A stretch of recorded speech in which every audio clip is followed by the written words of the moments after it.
Bom, gente, então, muito obrigada pela presença de todos em mais esse Clube de Infecto.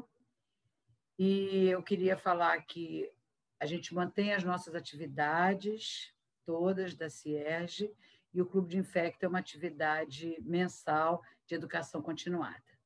Então, nós hoje vamos começar com um caso clínico de micose sistêmica em paciente imunocompetente, e, para isso, nós vamos chamar o Smiling Castillo, que é um E3 de infectologia do INE, da Fiocruz, e quem vai moderar essa sessão vai ser a doutora Andréia Dávila Freitas, que é médica infectologista do Centro Hospitalar do Instituto Nacional de Infectologia Evandro Chagas, da Fiocruz. Então, Ismael, você pode compartilhar a sua tela e começar a sua aula. Boa noite a todos. Como a doutora Tânia falou, meu nome é Ismael Castillo Santana. Eu sou pós-graduando do Instituto Nacional de Infectologia Evandro Chagas. E para mim, para minha orientadora, a doutora Andréia Dávila, é uma honra compartilhar hoje com vocês o caso micose sistêmica em paciente imunocompetente. Deixa eu só compartilhar aqui a tela. Vamos começar pela anamnese. Uma paciente de 53 anos, divorciada, jarista, residente e natural de Imagé. Os motivos da internação foram paresia de membro superior esquerdo e membros inferiores, cefaleia intensa, diminuição da acuidade visual à esquerda, disartria, duas massas subcutâneas e tosse. Em janeiro de 2019, ela apresentou emagrecimento e astenia. Em maio desse mesmo ano, apareceram duas massas subcutâneas, uma na região lombar, à direita, e outra na coxa esquerda. Aí na tela vocês podem ver a região lombar à direita. Em junho, ela apresentou paresia em membro superior esquerdo e membros inferiores, dificuldade para deambular, diminuição da acuidade visual esquerda, cefaleia intensa, disartria e engasgo com alimentos líquidos e sólidos. E em julho do mesmo ano, tosse produtiva, mas não teve febre. Pela suspeita de tuberculose, emagrecimento, tosse produtiva, ela procurou atendimento médico, iniciaram RIPE, fez desde julho até setembro, quando chegou no nosso hospital. Eles fizeram uma tomografia de tórax, evidenciando as lesões que temos aqui, vidro fosco. Foi só um diagnóstico radiológico, não tinha confirmação bacteriológica. A paciente não tem outras comorbidades, nega uso regular de medicamentos, alergia, viagens, contato com animais, tabagismo e ou etilismo. No exame físico, temos uma paciente de regular estado geral, orientada em tempo, espaço e pessoa, corada, hidratada, acianótica, anictérica, eupneica, afebril. Pressão arterial de 110/70, frequência cardíaca de 99, frequência respiratória de 20, temperatura de 36,5 e saturação em ar ambiente de 99%. Não tinha linfonomegalia nas cadeias cervical anterior, posterior, retroauricular ou submandibular. No exame neurológico, ela estava acordada, atendia comandos, bradipsíquica, discreta paresia facial, membro superior esquerdo, reflexos assimétricos, maior à esquerda, sensibilidade preservada, reflexo cutâneo plantar, inflexão bilateral e nistagmo horizontal. A pele, eles tinham as duas lesões que já falamos, móveis, elásticas, 9 centímetros no maior diâmetro, na cavidade oral não tinha lesões, murmúrio vesicular presente com roncos à esquerda, fluidos cardíacos regulares em 2 tempos, sem sopros, abdômen plano, indolor, apalpação superficial e profunda, sem massas nem visceromegalias. Nas extremidades, apresentava pulsos periféricos simétricos, panturrilhas livres, sem edemas nem sinais de trombose venosa profunda. Até o momento, alguém tem alguma suspeita do possível diagnóstico? Para coco? É uma possibilidade. Tem aí no chat também, estou vendo histoplasmose, pode ser histoplasmose, tinha um quadro pulmonar. Mais alguma? Então, vamos continuar. Exames complementares, pareceres. Antes da internação, ela foi avaliada em outro centro de saúde, fizeram uma tomografia de crânio sem contraste, que não evidenciou grandes alterações.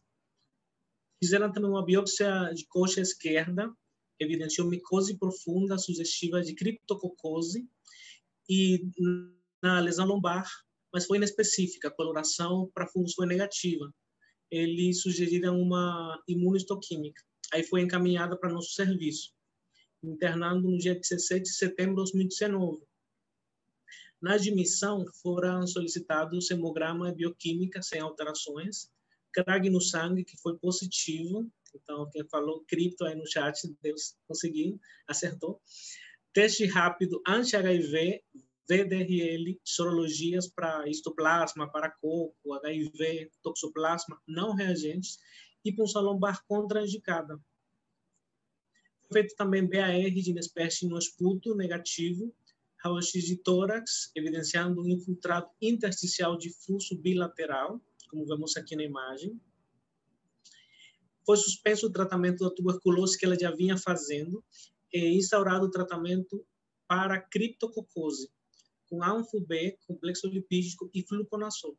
Posteriormente, depois de examinar e avaliar a tomografia, foi acrescentado também dexametasona. E o tratamento de suporte multidisciplinar, com nutrição, com o pessoal da fono e fisioterapia. Essa foi a primeira tomografia de crânio que a gente fez com contraste. Aqui dá para ver as duas lesões que a paciente tinha, lesões cerebrais, uma na região nucleocapsular à direita e outra na fossa posterior, ambas as lesões com uma captação anelar de contraste. Aqui vemos que também tem edema e efeito de massa com desvio de linha média. E foi indicado uma abordagem cirúrgica para diagnóstico e terapêutica, porque até o momento a gente suspeitava que fossem criptococomas, mas era necessário fazer uma biópsia dessas lesões. Foi solicitada a transferência para o Instituto Nacional Estadual do Cérebro, mas enquanto a gente esperava essa transferência, continuamos com a pesquisa. Aqui temos uma imagem do material da biópsia da lesão lombar. Isso que vocês estão vendo aqui foi, desde que o cirurgião fez a incisão, saiu esse material gelatinoso. À direita temos aqui um vídeo mostrando esse processo. Vou reproduzir aqui para vocês.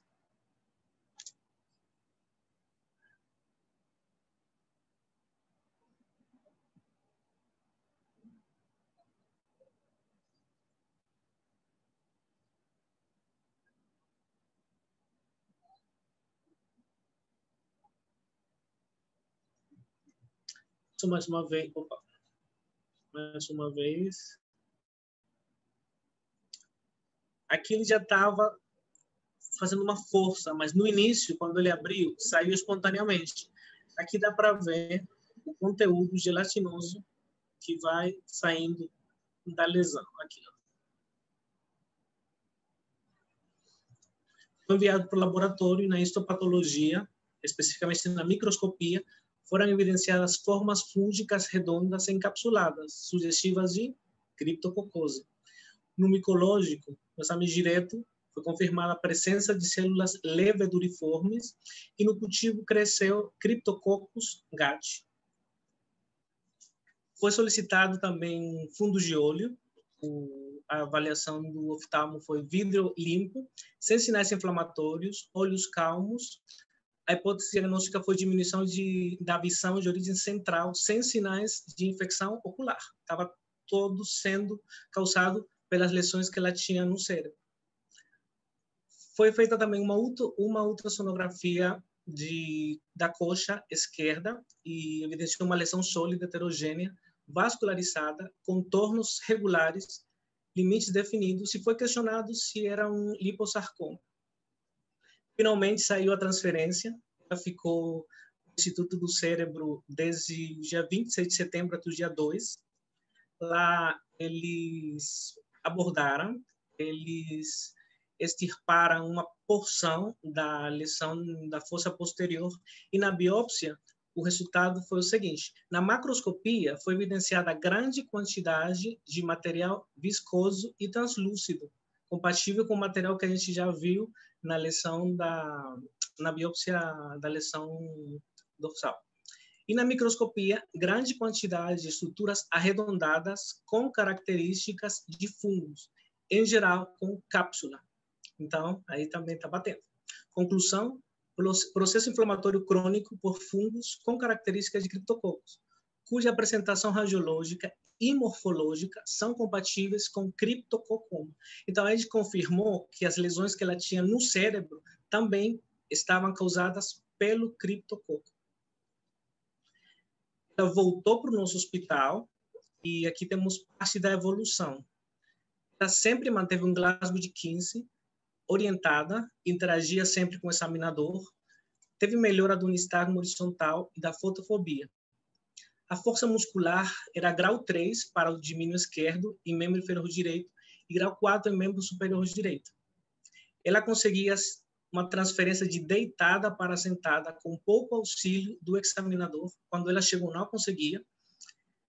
Ela tinha regular controle de tronco de sentada à beira-leito, ortostase com auxílio unilateral e apresentava déficit de equilíbrio estático. Tinha dificuldade de descarregar peso em membro inferior esquerdo. Foi solicitado também CD4, carga viral. No início, na admissão, foi feito teste rápido e sorologia para HIV. Mas aí a gente depois solicitou carga viral e CD4, foi de 736 células, CD8, 520 células, e relação CD4 e CD8 de 1,42. E foi feita uma punção lombar com 1 mês de tratamento. Aqui temos o resultado da punção. Exame direito criptococos, e no cultivo já estava negativo, com 1 mês de tratamento.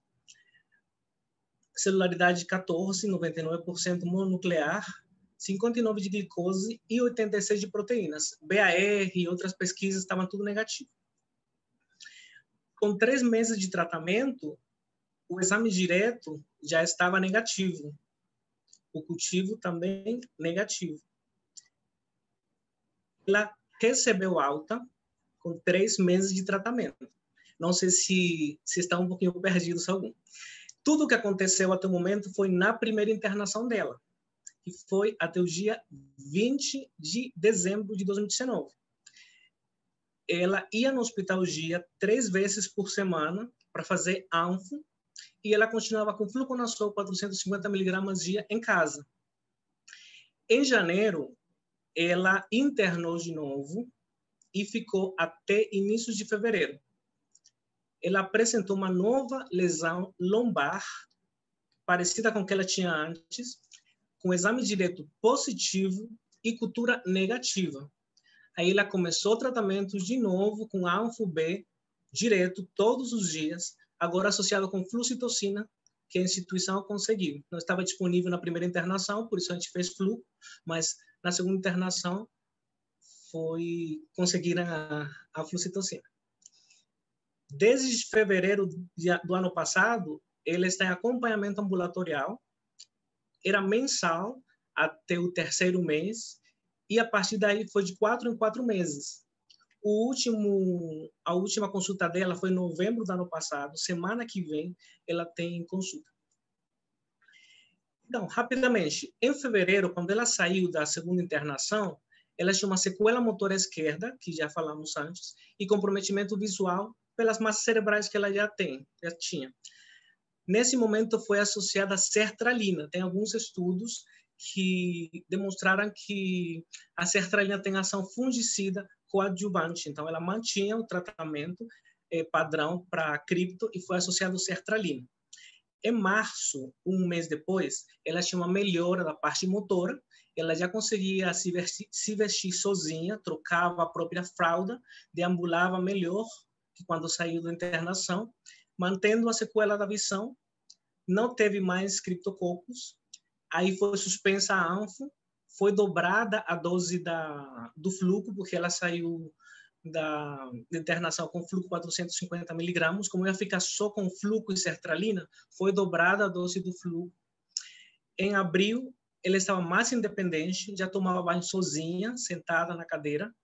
Ela se vestia, comia, andava, tudo sem auxílio, mantendo ainda a fraqueza no membro superior esquerdo e nas pernas. A guarda foi solicitada em abril uma nova avaliação do Instituto do Cérebro, que até hoje não saiu. Em julho, ela refere piora da lesão cutânea na região do flanco direito. Aquela que saiu no início, que a gente biopsiou, que estava negativo, abriu de novo, cresceu, abriu e espontaneamente drenou. Ela fez cuidados locais com limpeza com água, sabão e álcool, tampou com gás e melhorou. Mantendo a autonomia, já anda sozinha, ela vai já na consulta sozinha, já toma banho de pé, alimenta-se sozinha, troca de roupa e cozinha. E a última consulta, como eu falei, foi em novembro do ano passado. Ela apresenta um bom estado geral, ela ganhou peso e ela já consegue ser autônoma, claro, dentro das limitações que ela tem. Aqui temos a primeira e a última tomografia que ela fez. A primeira eu já mostrei para vocês. Essa daqui, ela tinha uma lesão núcleo-capsular à direita com uma captação anelar de contraste e uma na fossa posterior, também com captação anelar de contraste, edema. Aqui, a lesão está praticamente igual, do mesmo tamanho, de 2,8 por 2,2 centímetros, só que a captação aqui foi diferente. Na tomografia de setembro, a captação era anelar. Na captação de maio de 2020, 8 meses depois, a lesão captou de uma forma homogênea e só aqui no centro que tem um foco hipodenso.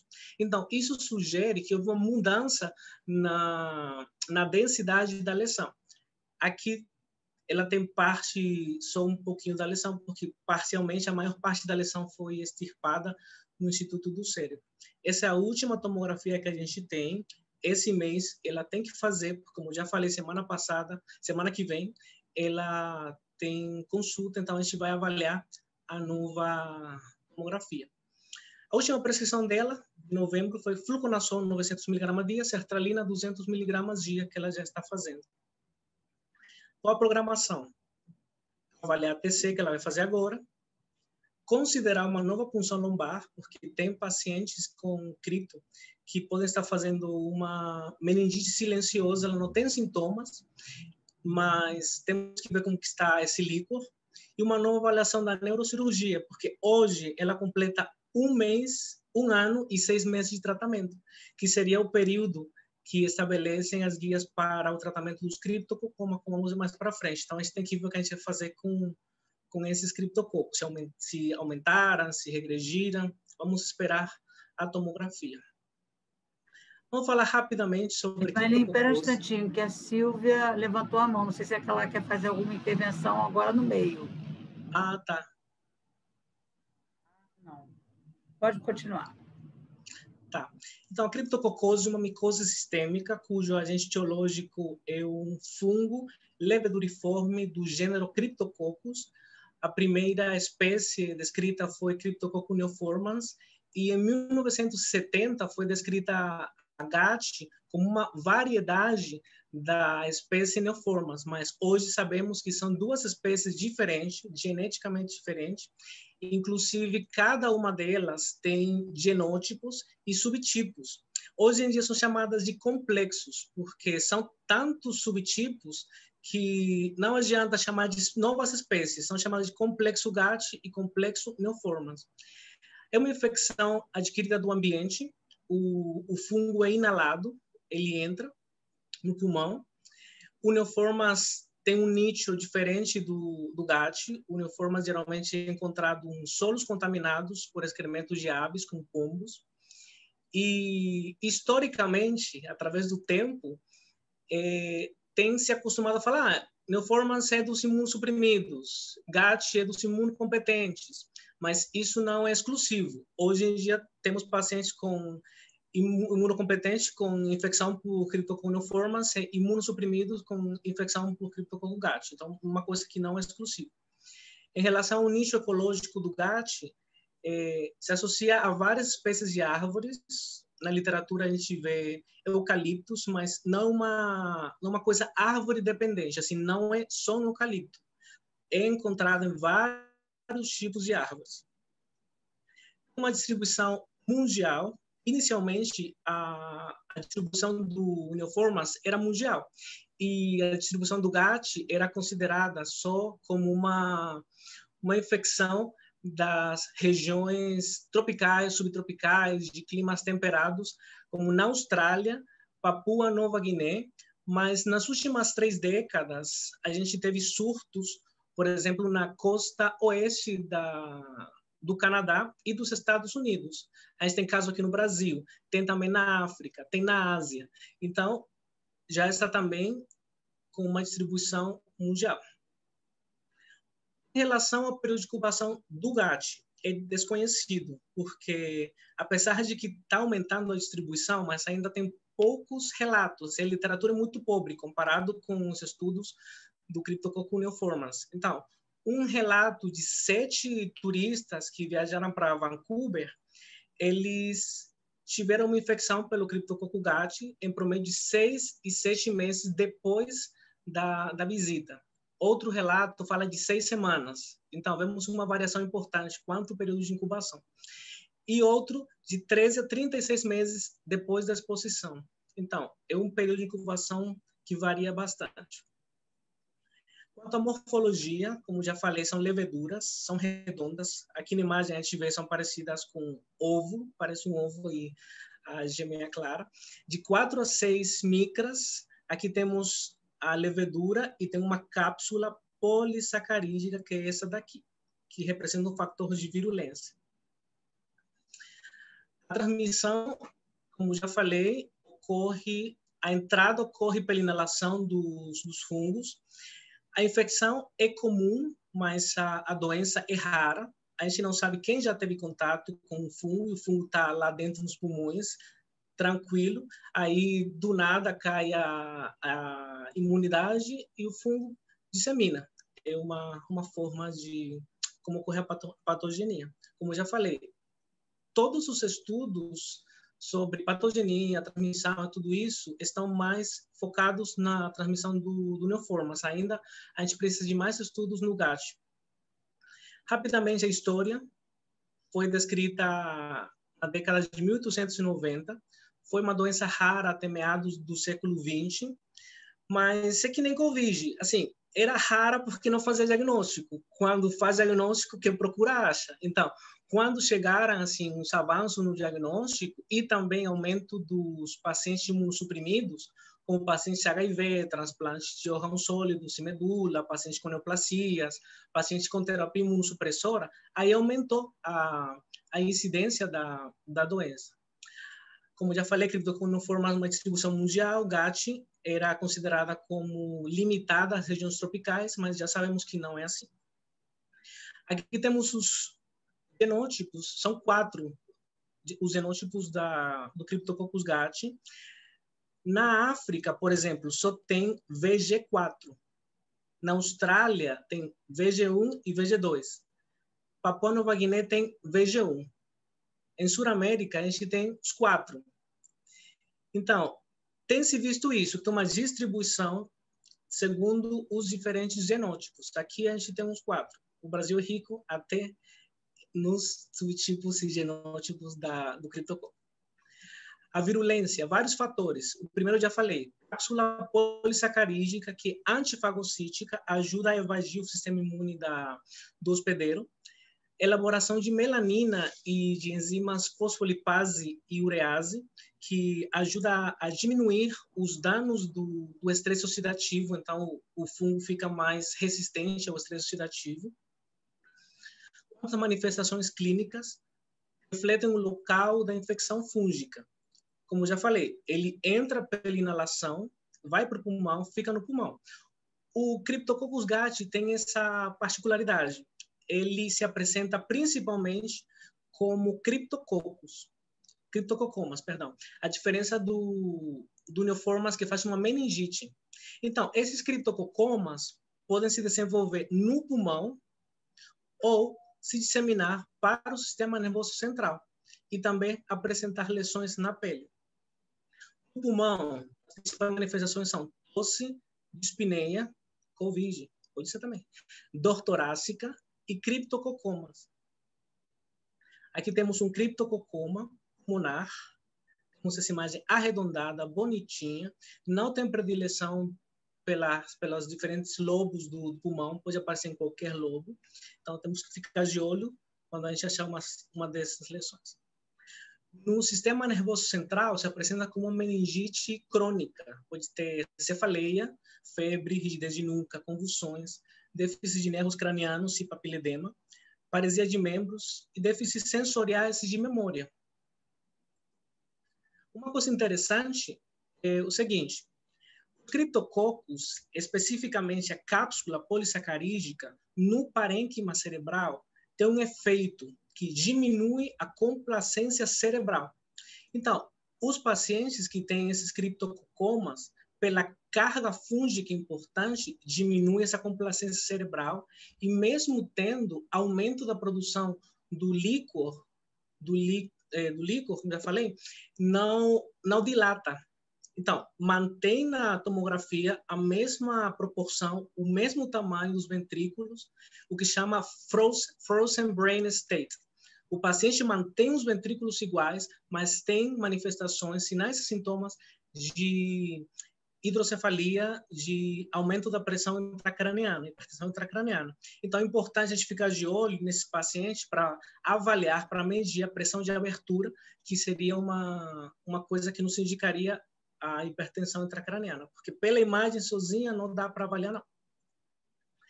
Na pele, como já falei, também tem alterações, pode ser uma criptococose cutânea primária, se tem uma inoculação direta, ou criptococose cutânea secundária, caso seja uma disseminação hematogênica. Manifestações podem apresentar pápulas, placas infiltradas, pústulas, vesículas herpetiformes, nódulos, massas subcutâneas, como a nossa paciente, celulite, abscessos e úlceras. Aqui temos, por exemplo, uma lesão e criptococoma. Uma lesão de criptococo que foi por disseminação. No diagnóstico, temos métodos que são inespecíficos e específicos. Dentro dos inespecíficos, temos a fundoscopia, é importante fazer com fundos de olho para ver se tem edema de papila, e também as imagens, mas são inespecíficos porque você vê essas lesões, mas pode ser um abscesso, pode ser um tumor, então ajuda, mas tem que ser complementado com outros exames. Sempre faça uma punção lombar, porque, como já falei, esses pacientes podem ter uma meningite silenciosa, o paciente não tem assim grandes alterações, não tem nem manifestação neurológica se tem alteração do líquor. E dentro dos específicos temos o exame direto, o CRAG, a cultura histopatológica PCR. Geralmente o diagnóstico é feito com esses três primeiros. PCR, geralmente quando não cresce na cultura, por exemplo, mas para fechar o diagnóstico não é necessário PCR. Diagnóstico diferencial, a gente tem que pensar em meningite ou meningoencefalite causada por outros agentes, bactérias, vírus, fungos. Temos também que pensar em abscessos, tumores cerebrais, por exemplo, um abscesso por Cryptococcus, aspergillus, nocardia, por alguma bactéria, ou até por toxoplasma. E se for no pulmão, temos que pensar em pneumonia ou outras causas, tumores pulmonares, como causadas pneumonias por Cryptococcus, aspergillus, citoplasma, outras bactérias, nocardia, entre outros. O tratamento, o esquema e a duração depende mais do local da infecção ou, se estiver um criptococcus, do que o estado imune do hospedeiro. E esse tratamento pode ser farmacológico ou cirúrgico.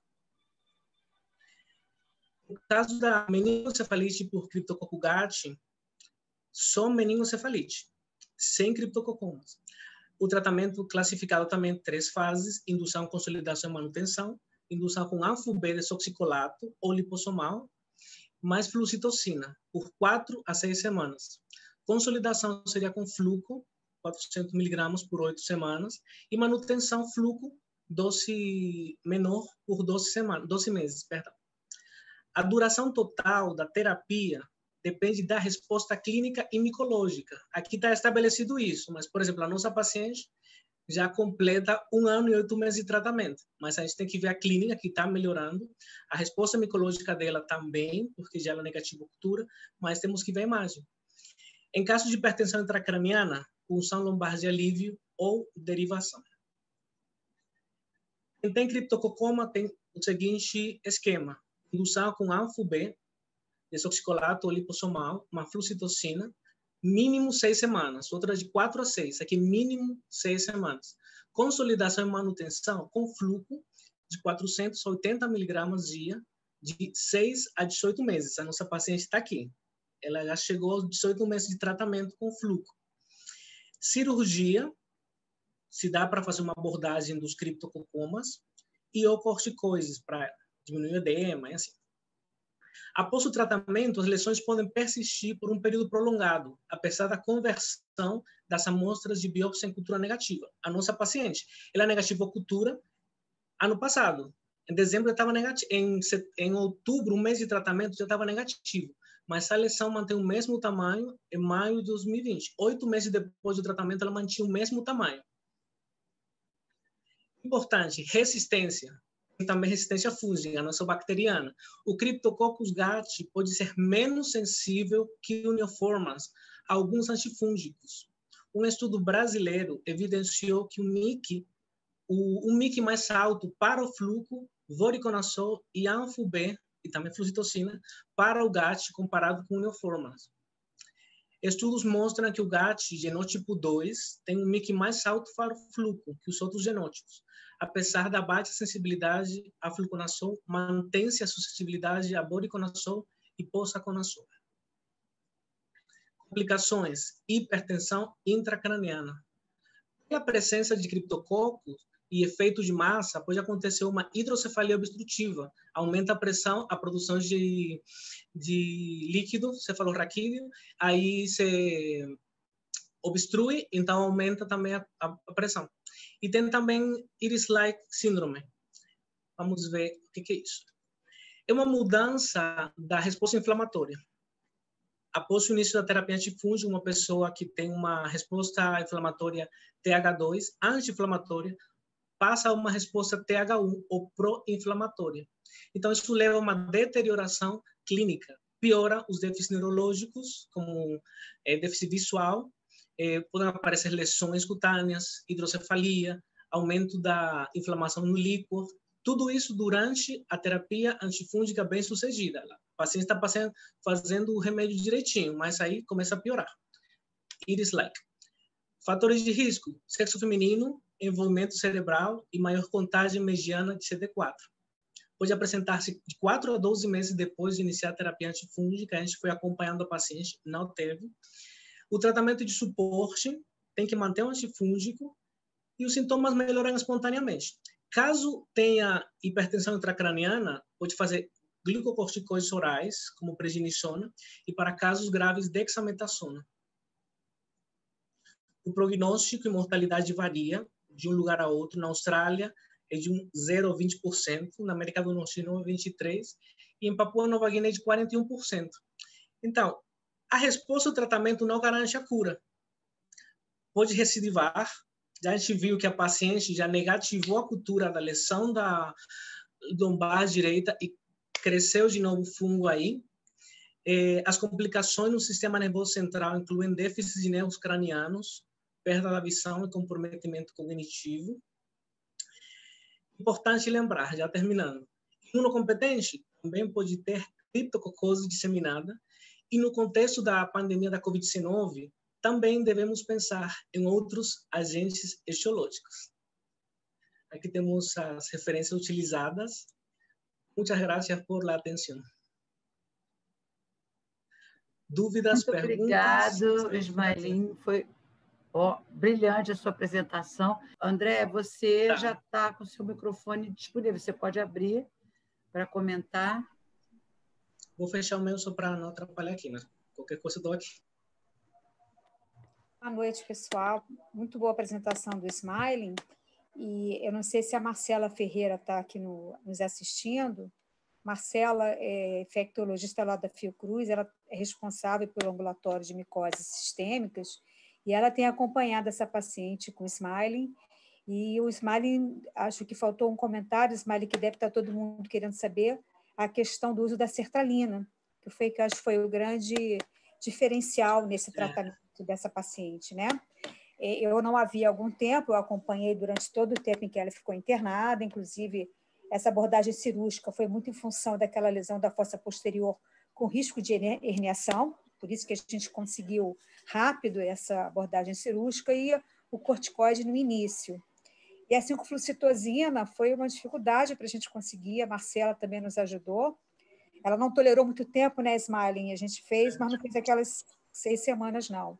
Fez 21 dias só. Depois a sertralina entrou como a ação, né, fungicida, ou não sei se seria fungicida ou fungistática, sobre o criptococo. Ela não entrou só como antidepressivo, que acho que também fez bem a ela, mas como uma terapia aí adicional no tratamento de uma infecção de difícil controle. A minha impressão, Smiling, que isso aí está calcificando, né? Essa lesão, eu acho que ela está... Eu não vi há muito tempo essa tomografia. É uma possibilidade.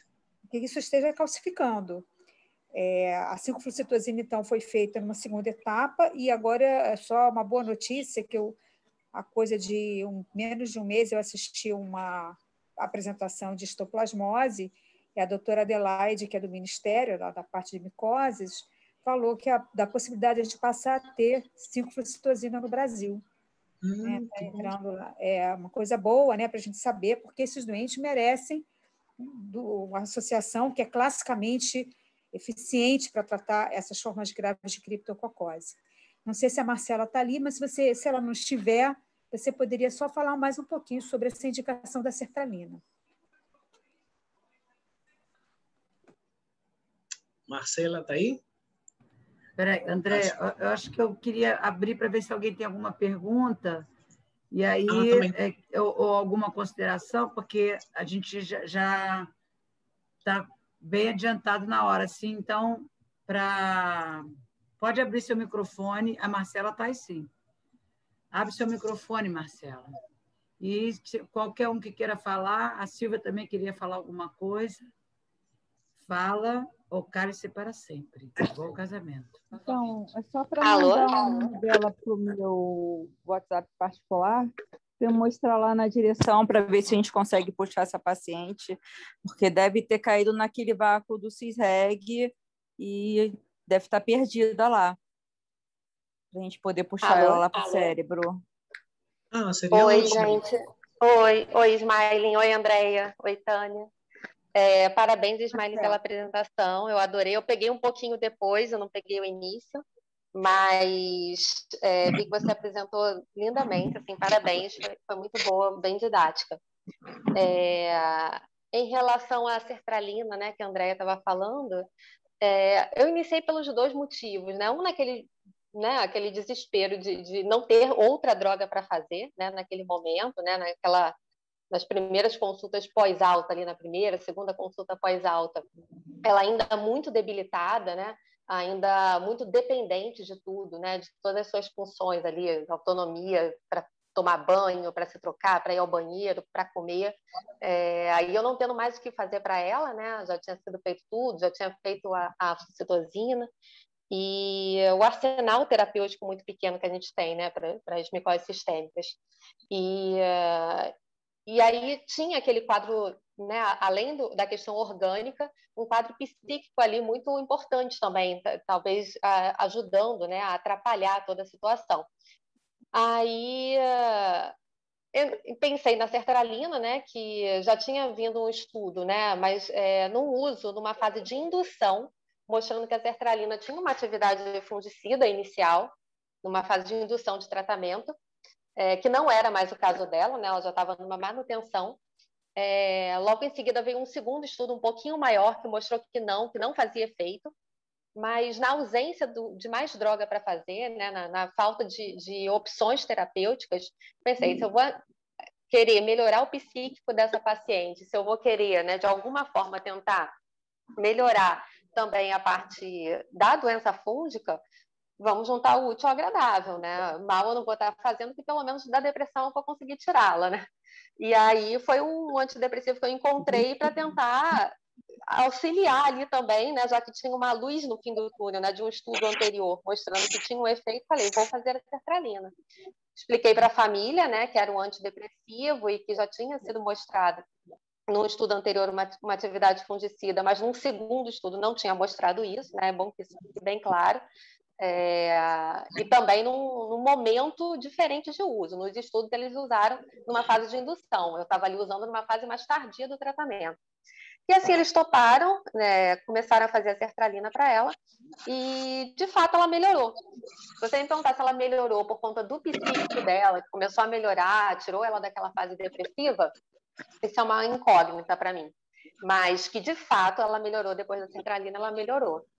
E assim eu venho acompanhando, ela realmente não teve mais nenhuma evidência clínica de atividade de doença, e vai ter consulta agora comigo nesse mês para poder ver nova imagem e avaliar uma nova punção lombar. Ela já vem com culturas negativas, né, as últimas realizadas, e como ela vem numa uma curva de melhora clínica, né, eu estava tentando não invadi-la mais, né, mas para a gente só ter um marcador ali, né, de negativação realmente, olha, realmente 2 anos depois já está negativo, tudo, a gente vai avaliar assim uma nova punção.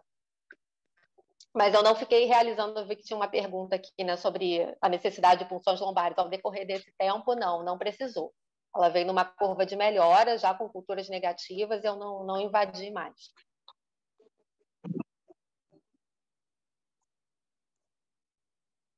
E em relação ao Instituto do Cérebro, realmente, ela está no limbo ali do CIGEG. A família já deu entrada para a fila, né, da nova consulta, mas até hoje não foram chamados novamente. Então, olha só, eu já passei no WhatsApp do Smiling o telefone da Silvia, para depois ele fazer o contato. Já me desculpei pela minha incompetência técnica, né? E eu queria só passar umas coisinhas aqui. Otávio Augusto é estudante de medicina da Universidade de Buenos Aires e está aqui. Legal, né? Uma coisa bem legal, achei. O resto já respondeu. Dá até para falar espanhol com ele.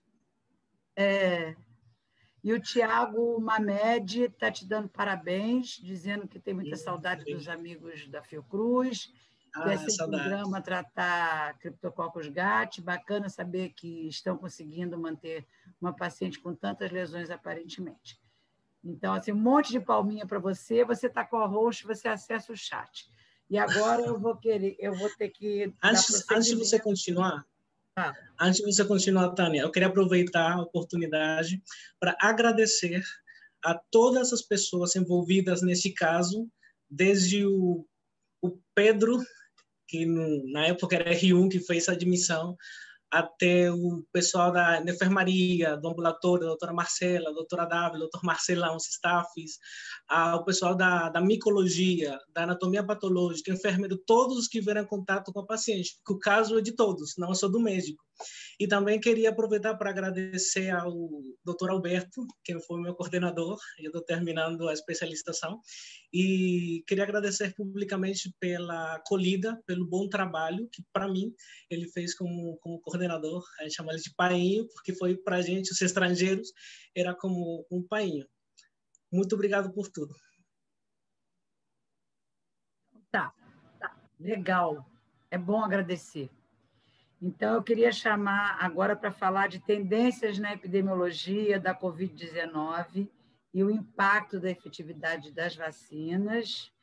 O José Serbino, que é amigo, ele é infectologista e pesquisador do Laboratório de Pesquisa em Imunização e Vigilância em Saúde do INE, na Fiocruz, e é pesquisador do Instituto DOR de Ensino e Pesquisa. Serbino, você pode compartilhar. Smiling, você precisa tirar a sua tela para o Serbino poder compartilhar dele. Além de ser lindo, né, gente? Fala sério.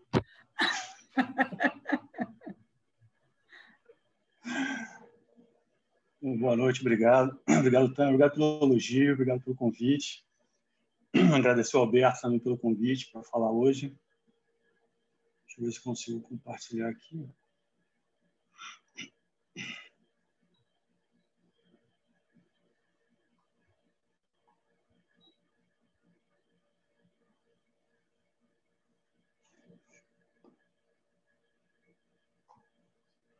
Bom, então, o título da aula é Tendências na Epidemiologia da Covid e impacto na efetividade das vacinas. Mas eu vou falar basicamente sobre as variantes, né, que é a principal, seria talvez a principal tendência na epidemiologia da doença no momento, e a que tem um real impacto aí, talvez ainda não totalmente conhecido, sobre a efetividade das vacinas. Bom, então só para dar aquele panorama que todo mundo, né, já sabe, só para a gente ter relembrar onde a gente está nesse momento, né? A gente tem aí 120 milhões de casos ao todo, no mundo todo. O Brasil aqui no segundo lugar, né, com 11 milhões de casos, a gente com 2 milhões e 600 mil mortes, o Brasil também com 280 mil mortes. Aqui a curva global da Covid, né? E aqui a curva do Brasil, mostrando aqui uma terceira onda, né? Claramente aqui uma tendência de piora, essa piora recente que a gente vem observando e que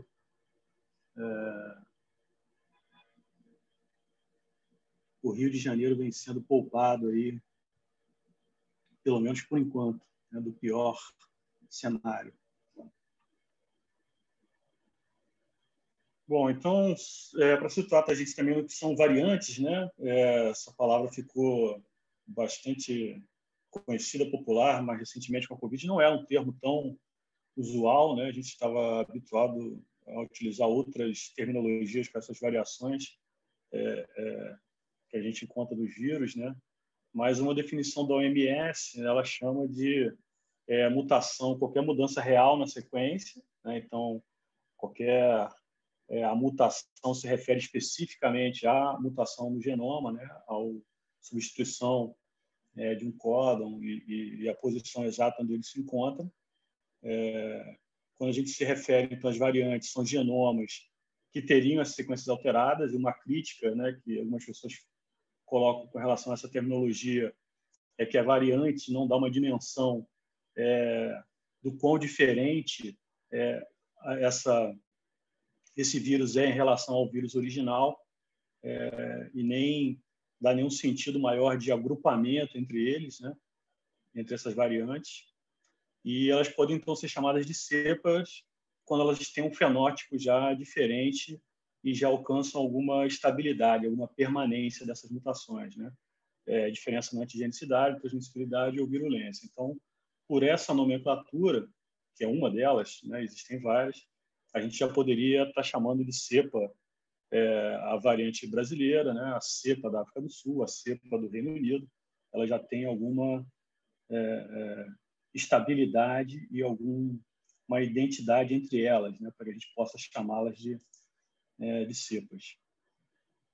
A outra novidade foi essa terminologia das variantes de preocupação, né, que são as variants of concern, que foram traduzidas como variantes de preocupação.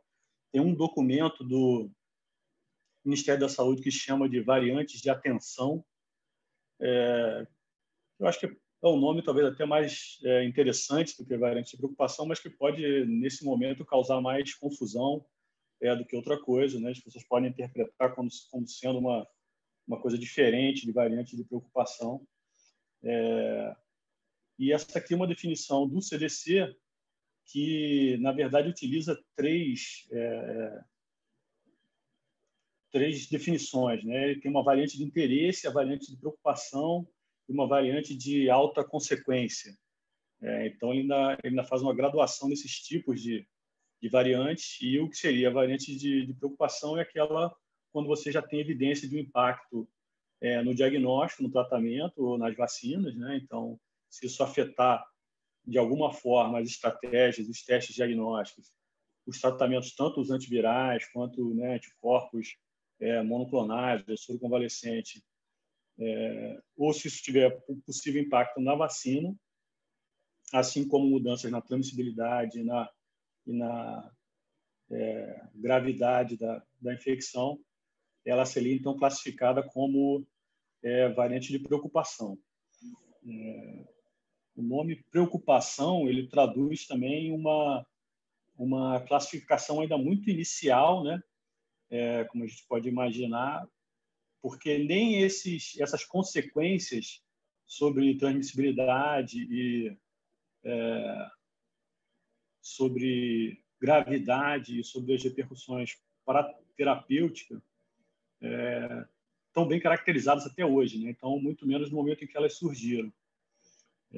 Elas foram chamadas, então, variantes de preocupação, porque elas tinham um potencial, foi identificado um potencial de que elas pudessem realmente ter consequências mais graves nesse sentido. Mas o quanto também elas vão interferir nos tratamentos, na transmissibilidade, a gravidade, isso ainda está sendo esclarecido, né?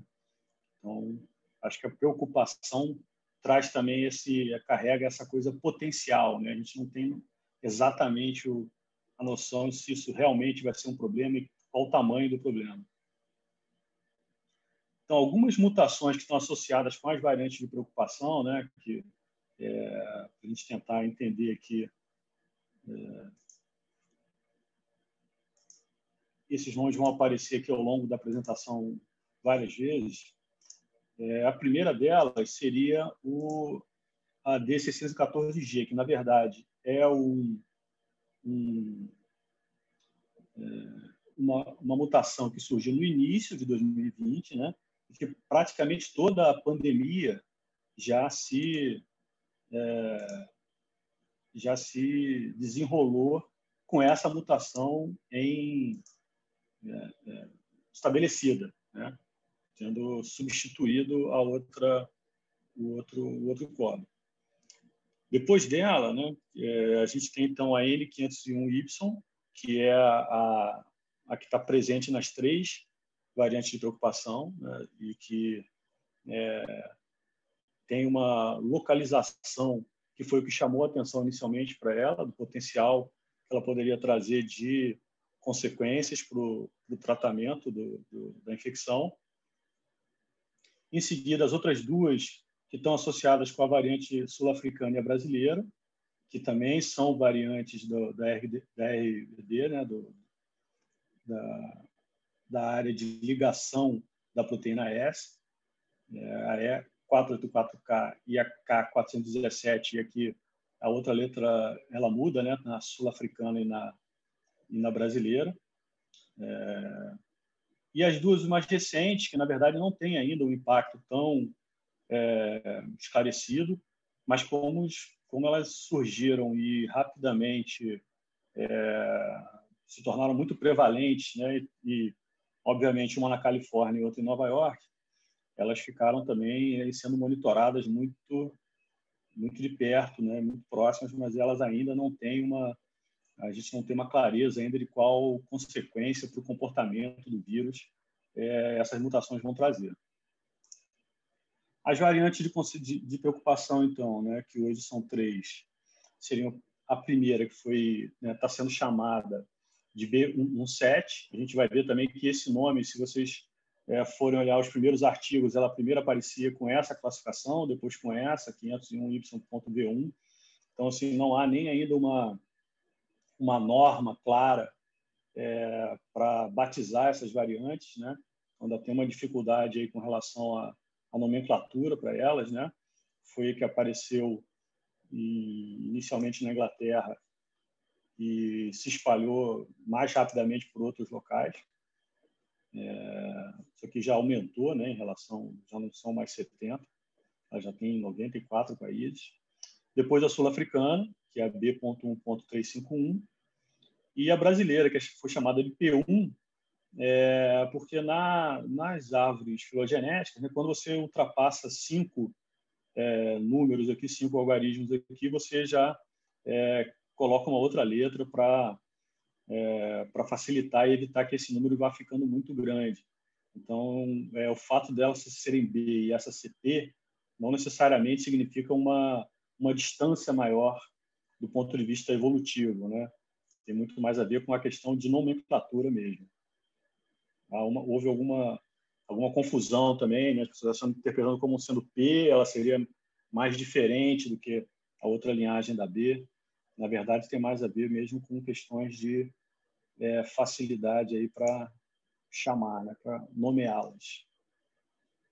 Então, aqui, para a gente ter uma ideia, para falar mais detalhadamente sobre a epidemiologia delas ainda, mas a variante inglesa aqui mostrando uma disseminação maior, já mais ampla, né? Um número maior de países afetados por ela, mais países aqui com cores escuras, né? Que tem um número maior de isolamentos, de sequenciamentos dessa variante. Depois a variante sul-africana, né? Que ainda tem um alcance menor do que a do Reino Unido, e por último a brasileira, que foi a última a aparecer e é que está menos das três e a menos disseminada ainda, né? Essa questão epidemiológica tem uma influência grande da própria capacidade de sequenciamento, né? Então, onde não há sequenciamento ou onde o sequenciamento é muito ainda incipiente, muito reduzido, né? Onde você tem um número muito pequeno de cepas sendo sequenciadas, você não vai identificar as variantes, né, de preocupação. Então, essa distribuição, os dados que a gente tem sobre distribuição têm uma influência grande sobre a capacidade de sequenciamento das cepas. Estou falando um pouco da parte genética aí da variante do Reino Unido, né? Então, ela tem aquele primeiro coado ali, o N501Y, né? Que isso aqui são, na verdade, ainda estão no campo das hipóteses, né? A gente acredita que essa mutação vai interferir ali na forma como o vírus se liga às células humanas, né? Isso melhoraria a capacidade dele de invasão da célula, aumentaria a infectividade do vírus e possivelmente poderia reduzir a suscetibilidade dele aos anticorpos gerados pelo vírus original. Depois, outras alterações que não são na proteína S, né? Que trazem consequências ainda não tão claras. Aqui, para a gente também ter uma ideia inicial, a gente vai ver esse mesmo diagrama algumas vezes, né? Mostrando aqui o genoma do vírus, aqui a proteína, né? A proteína S, né? A spike, que é onde a gente vai encontrar as mutações com maior risco de interferir na neutralização do vírus e na ligação dele com as células humanas. Então, potencialmente, onde a gente vai ter mais repercussão são as mutações que estão nessa proteína aqui.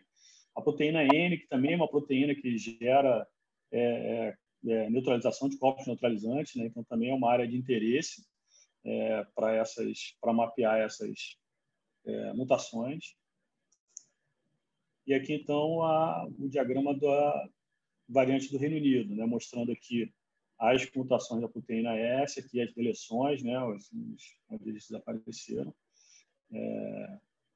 mostrando que, além dessas que a gente considera de preocupação, né? A variante já carrega uma série de outras mutações que vão sendo acumuladas com o tempo, né? Mas que ou não tem uma repercussão clínica identificável, né? Ou são ainda desconhecidas, né? A gente tem algumas diferenças entre as variantes que a gente não sabe ainda atribuir a que mutação, né? Que alteração do vírus original pode ter feito essa modificação. Aqui é um vídeo só para mostrar a estrutura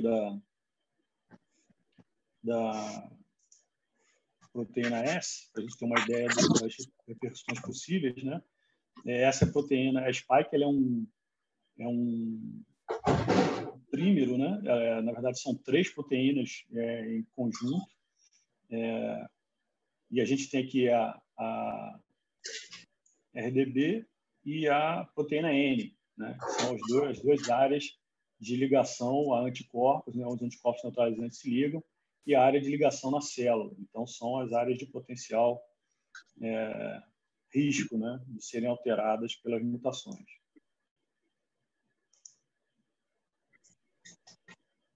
Esse, então, é o diagrama com as mutações da variante do Reino Unido, mostrando onde elas se localizam, né? Então, essas aqui embaixo estão, né, na parte S2 do vírus, que não estão no domínio aqui de ligação das proteínas.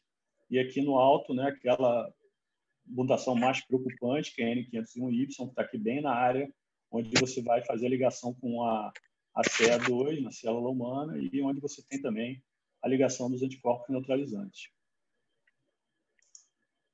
Aquela vista de cima, né, mostrando as três, na verdade, as três proteínas S, né, formando esse trímer aqui. E aqui a mutação bem na área de encaixe, né, da proteína com a célula e essa mudança de conformação aí que poderia, de alguma forma, facilitar um escape imunológico.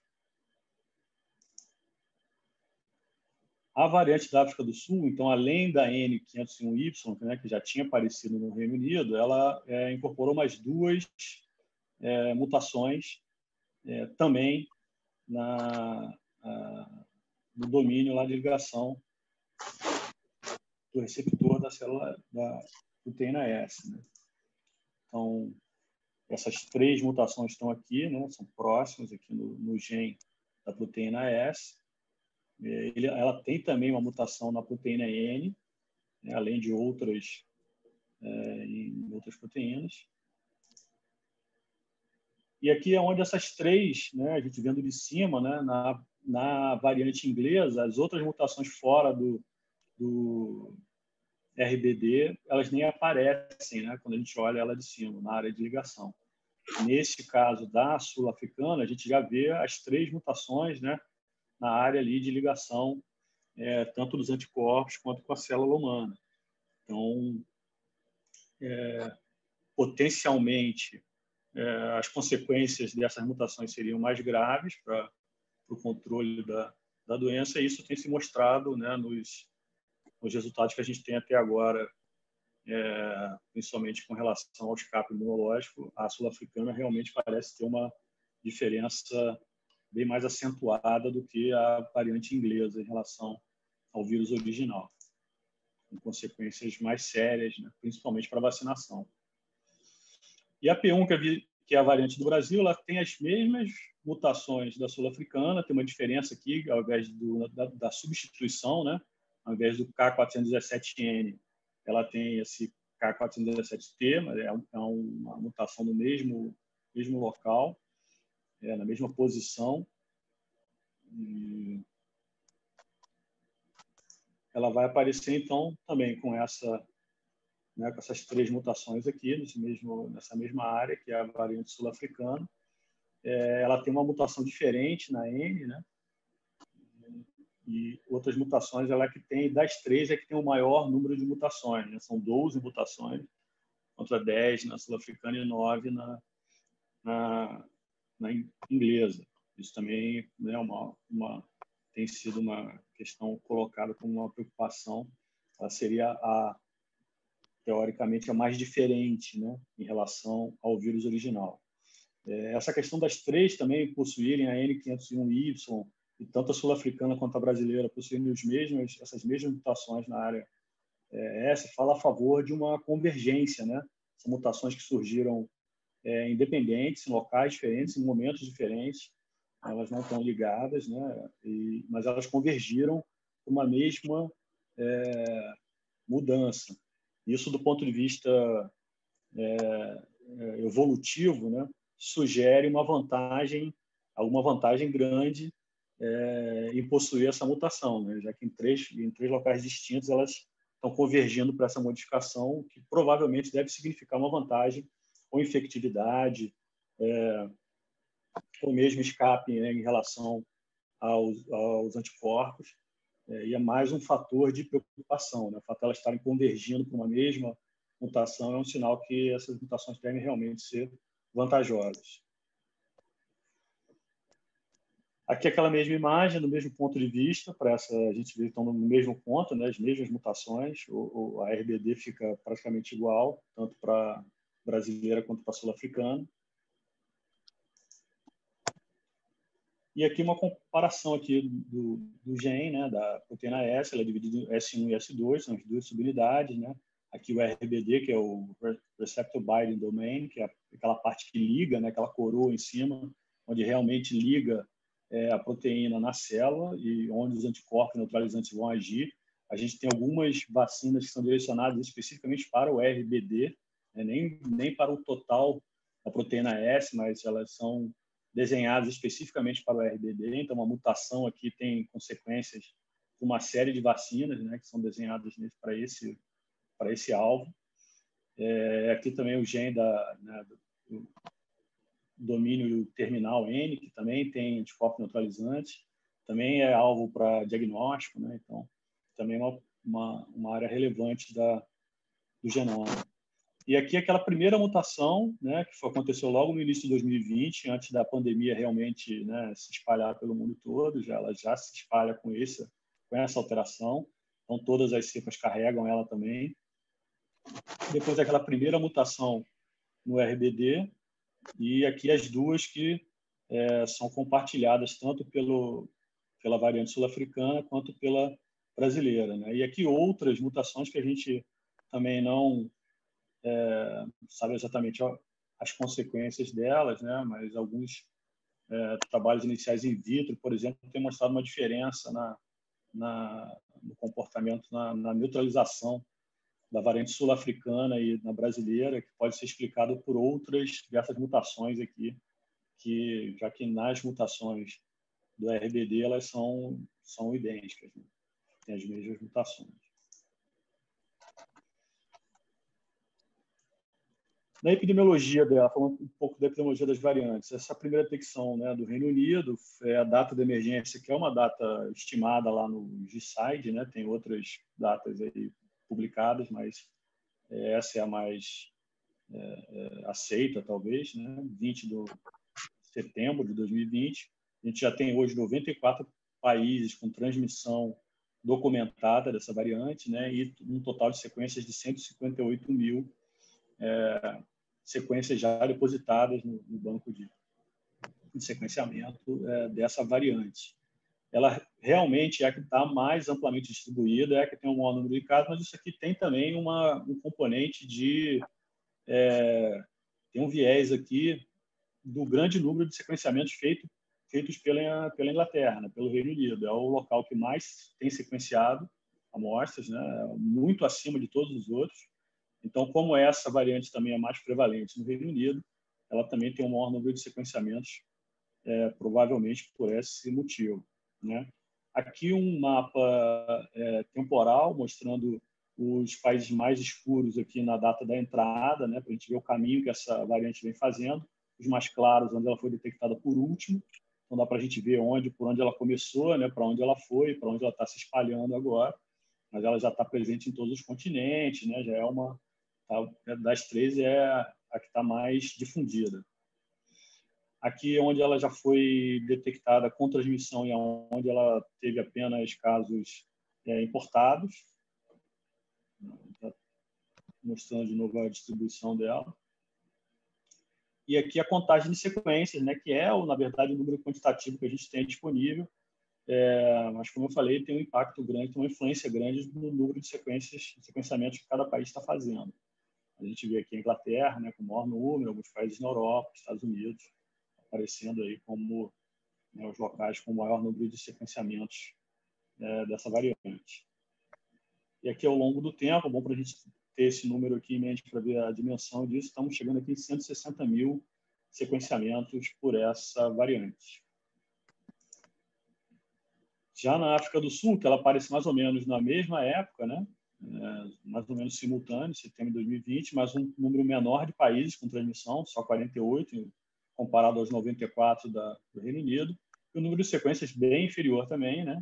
A gente estava falando ali em 160 mil sequenciamentos e aqui a gente está falando em 3.600. Então, ela ainda tem uma distribuição mais restrita, né? A gente vê uma área grande ainda sem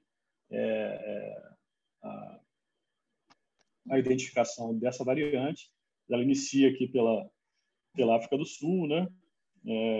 Europa, Austrália, vai chegando nas Américas, mas ainda tem uma penetração bem menor do que a variante inglesa. Aqui a distribuição também é detectados em viajantes, detectados com transmissão local. E o número de sequências, né? Então, a África do Sul ainda é disparado o local com o maior número de sequenciamentos, e ainda aqui Europa, Estados Unidos. Chegando aqui em 3.500, é um número bem inferior ainda à variante inglesa. Por último, o Brasil, a variante brasileira, que aparece, né, alguns meses depois, né, em dezembro. É um número menor de países com transmissão, 26, e um número bem menor de sequências, né, 701. Talvez também porque, infelizmente, né, comparado com os outros epicentros, o Brasil seja o que faz um menor número de sequenciamentos. Então, isso também acaba sendo, talvez, subestimado, né? A gente tem aqui, então, o início em dezembro, né, pelo Brasil, né, já tendo aqui um espalhamento pelos países da América do Sul, Estados Unidos, os países europeus, mas ainda das três é que tem uma menor distribuição, um menor alcance ainda no mundo, né? E aqui a transmissão local e os países onde foi detectado. Lembrando que a primeira detecção foi feita no Japão, né? Um caso, na verdade, importado, no viajantes que estavam vindo do Brasil para o Japão. Então, a primeira identificação foi um caso brasileiro, mas foi identificado no Japão. E aqui a intensidade, né, o número total, mostrando também o Brasil aí aparecendo como ainda o local com o maior número de detecções. Distribuição pelo mundo, né? Nessa do Brasil ainda dá para mostrar esse gráfico, nos outros esse gráfico já está muito poluído.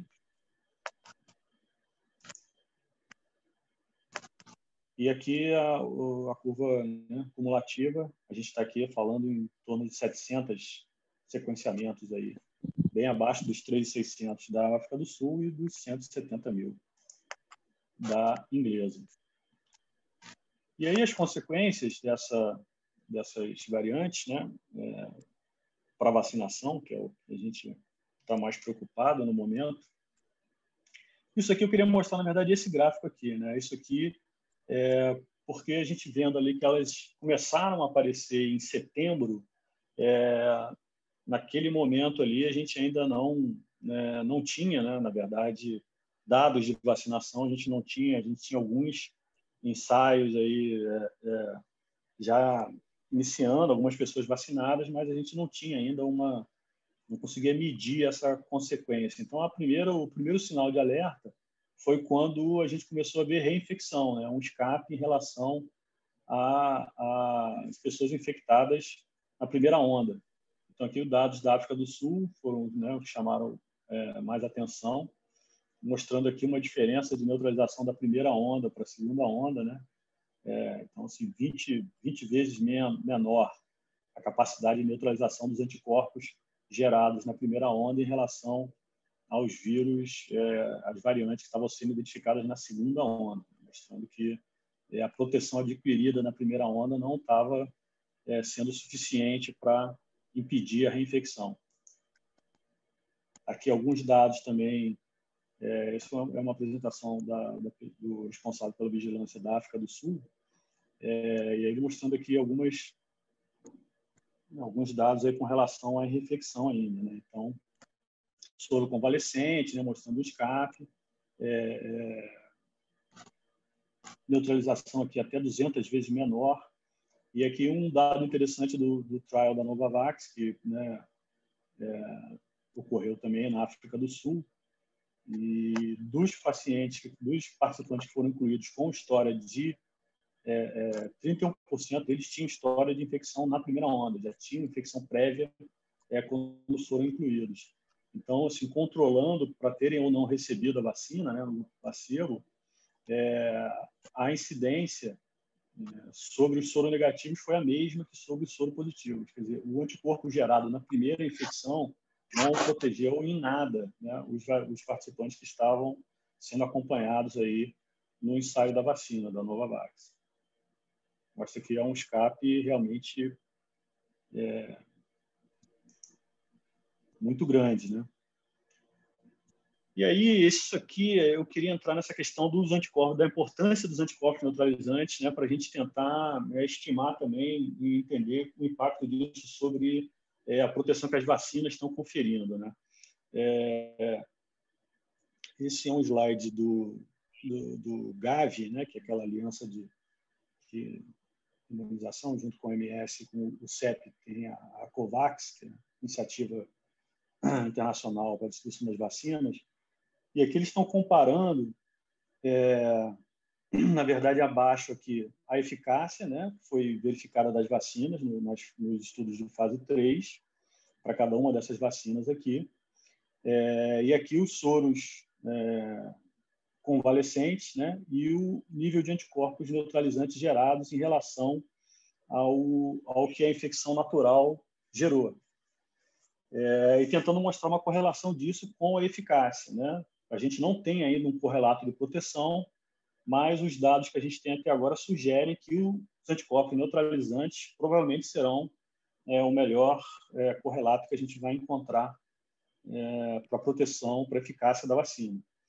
Então, a gente vê aqui a vacina da Pfizer, né, gerando anticorpos 4 vezes mais, né, os títulos de anticorpos 4 vezes mais altos do que em relação à infecção natural, e aí com uma eficácia de 95%, a Moderna com 3,2 acima dos anticorpos pela infecção natural, a Sputnik, né, com 1,5 vezes os anticorpos gerados, 95, né, até 91 de eficácia.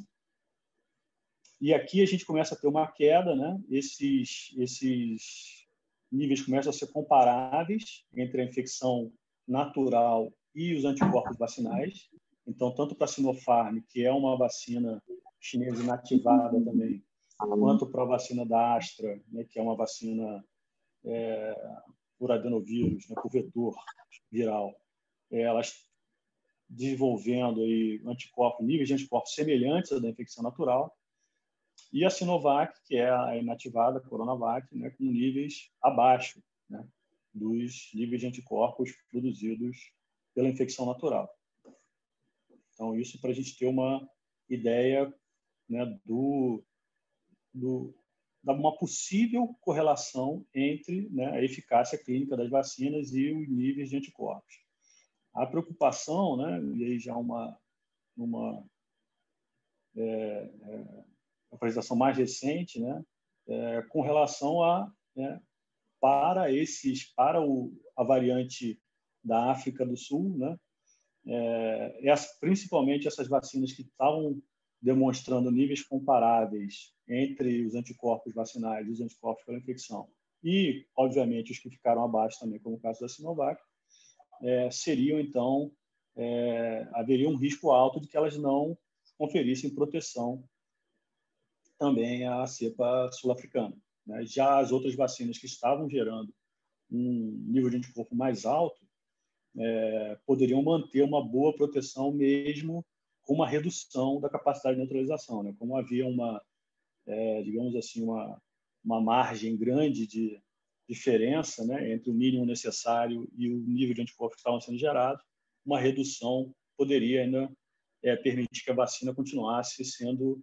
eficaz, pelo menos num percentual alto de casos, né? Isso é interessante também, porque a gente pode falar mais sobre isso. Eu vi muita na imprensa, né, e até mesmo especialistas falando sobre a questão do fato das vacinas inativadas, né, como a Sinovac, a Sinopharm, que tem o vírus inteiro e teriam outros epítopos, e isso poderia ser uma vantagem em relação às variantes, mas assim não é bem assim que funciona, né? Tem muito mais a ver com o nível de anticorpos que essas vacinas estão gerando, né? Podem gerar nas pessoas nos vacinados, do que propriamente no tipo de anticorpos, né? A gente pode também depois falar mais à frente sobre isso, mas a proteína S ela foi escolhida por todas as vacinas para ser, né, para as vacinas que tinham que determinar um alvo como alvo preferencial, porque os anticorpos neutralizantes gerados contra ela estavam mostrando uma boa eficácia para a neutralização, né, nos ensaios in vitro. E na própria fase 2 da vacina da Coronavac, tá? Os dois artigos estão publicados, né, em menor de 60 anos e menor de 60 anos, eles mesmos colocam que teve uma melhora de imunogenicidade muito grande do fase 1 para o fase 2, porque eles modificaram a forma de produção da vacina, né, na cultura de células, lá para a produção dos vírus e na ativação daqueles vírus. E na nova metodologia que eles tinham implantado, eles conseguiram acumular uma quantidade muito maior de proteína S, né? E isso melhorou muito a imunogenicidade da vacina. Então, eles foram de 3, do total de proteínas geradas para a vacina. No primeiro fase 1, ficava mais ou menos de 3,5%, o percentual do total das proteínas que era a proteína S, e isso passou para 7% na segunda, já no fase 2. Né? 7% do total de proteínas vinha da proteína S. Isso melhorou muito a imunogenicidade da vacina, né? Então, assim, o fato dela ter outras proteínas, ter outros epítopos, né, ela não necessariamente garante uma boa proteção, né? Então, tem muito mais a ver com o nível de anticorpos que ela consegue gerar, mesmo que seja contra a proteína S, que é onde estão as mutações, do que o fato dela ter outros epítopos ali que não necessariamente colaboram ou colaboram muito pouco, né, para essa atividade de neutralização. E aí a gente tem, então, vários estudos in vitro primeiro, né, que também tem uma série de questões aí que a gente pode colocar e limitações nessas avaliações, né? A gente tem que tentar não ser muito precipitado, né? A gente vê muito na imprensa isso também já concluído, né? Como se estivesse já resolvido, já estabelecido, porque você tem um estudo in vitro mostrando. Então, assim, a gente precisa que os dados clínicos sejam gerados, né? Mas a Covaxin, que é uma vacina inativada, né, mostrando que uma boa proteção para a variante inglesa, para a variante do Reino Unido, em estudos in vitro. Aqui o estudo com a vacina da Pfizer, né, mostrando que, né, há uma piora também com relação a B117, que é a variante inglesa, mas ela se mantém, né, dentro dos níveis necessários para a neutralização do vírus, então não tem um impacto maior sobre a eficácia da vacina. E aí, já na comparação com a variante da África do Sul, né, a gente vê aqui no meio a original, a cepa original, para cá, né, a cepa inglesa em rosa, e para cá a cepa sul-africana em laranja. A gente vê a queda, né, aqui caindo, a Moderna caindo 1,6 vezes, quanto só cai 1,8 em relação à inglesa, a Pfizer caindo 6,5, enquanto para a inglesa ela tem uma queda de duas vezes na capacidade de neutralização. Esse é o estudo da Moderna, também um estudo in vitro, né, com 20 e poucos plasmas, né, mostrando aqui também uma queda bem pequena na variante inglesa, né, parece não ser um grande problema. Já na variante sul-africana, uma queda maior.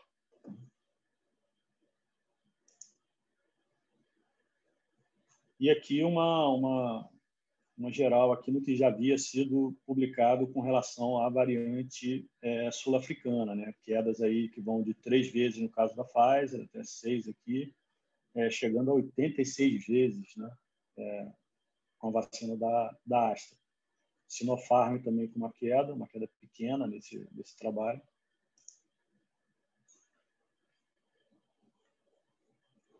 E aqui já esse último artigo que saiu, né, esses dias, comparando, a gente tem bem menos estudos com a P1, né? A gente tinha os estudos iniciais com a variante inglesa, depois começaram a sair os sul-africanos, os estudos com a variante sul-africana, e agora, mais recentemente, só que a gente tem visto os primeiros trabalhos com a variante brasileira.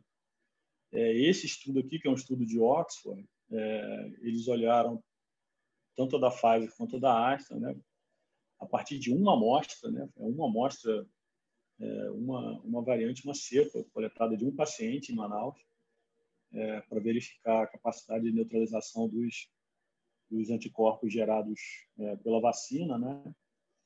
E aí o que eles encontraram foi uma semelhança da P1 com a do Reino Unido, né? Tanto para Pfizer quanto para a vacina da Astra, né? E uma queda em relação à África do Sul, a variante na África do Sul.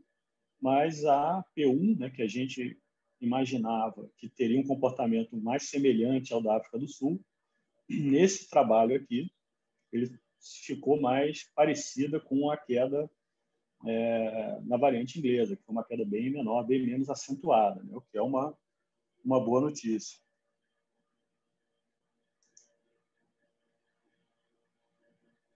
E esse é um outro artigo, um artigo do grupo da Unicamp, né, que saiu também há alguns dias, um pré-print, mostrando os isolados da Coronavac, né? E aí já um resultado bem pior, né? Bem mais preocupante, né? Mostrando que o plasma convalescente foi, né, 6 vezes menos eficaz para a neutralização da variante P1, o plasma convalescente de doadores com anticorpos contra a linhagem anterior, e com relação ao plasma dos pacientes vacinados com a Coronavac, né, não houve neutralização da variante P1.